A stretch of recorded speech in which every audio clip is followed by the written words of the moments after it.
So Young Labour and Wolverhampton Southwest CLP, if you could get down. Young Labour, you'll have 4 minutes to move the composite motion. Wolverhampton South, you will have 2 minutes. Well.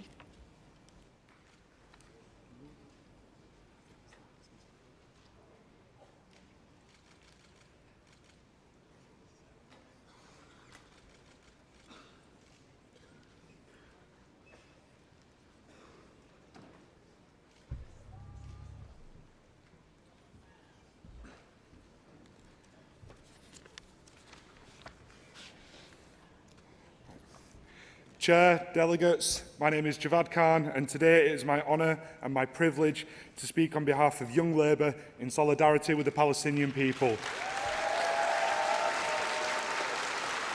5 years ago, when I was in sixth form, my friends and I organised a fundraiser for Palestinian refugees in Gaza.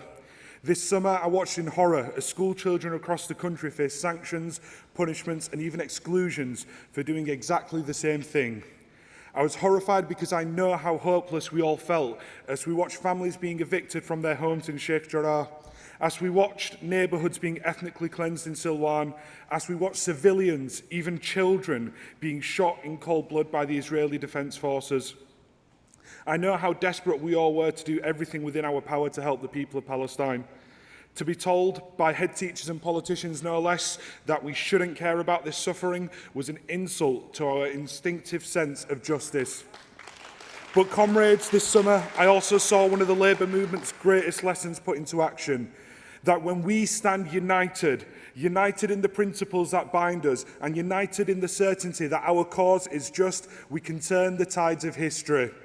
In May, 200,000 of us marched in London calling for an end to the dispossession, occupation, exile and siege that the Palestinian people have faced for over 100 years. These were the largest pro-Palestine demonstrations that this country has ever seen, and the streets were overwhelmingly filled with young people. Conference, as a proud member of the GMB, I was so proud to see that day thousands of people marching under the banners of their trade unions. Because we cannot forget that from the ranks of the Labour movement, our comrades have fought and fallen in the fight against fascism in Spain, joined anti-colonial struggles across the global south, and played a crucial role in ending apartheid in South Africa. Now, it is my generation's turn to play our part in ending apartheid in Israel. My generation refuses to sit by while Palestinian civilians are shot by snipers and drones are marketed at arms fairs in East London. We refuse to sit by while our councillors are told that they can't divest from companies that violently enforce Israel's apartheid laws. We refuse to sit by while yet another generation of Palestinians lose their homes in this ongoing act of settler colonialism.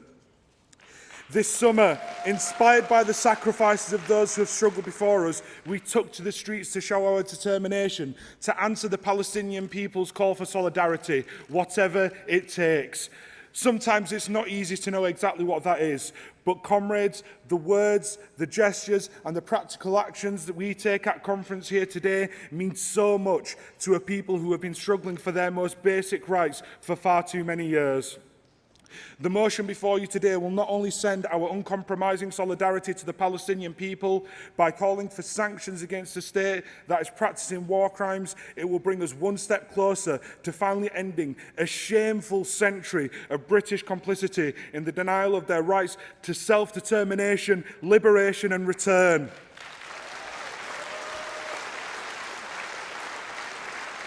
Conference, this motion is about the next generation of Palestinians, those children who were born refugees, about giving them a chance at a future in which they can be free.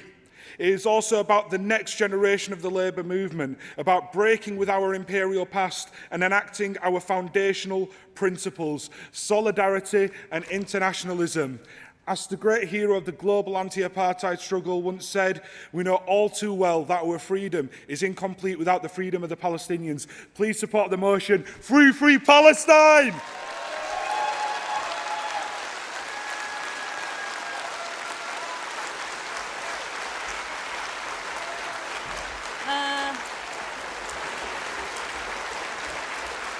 I don't think that would be... Okay. Right, thank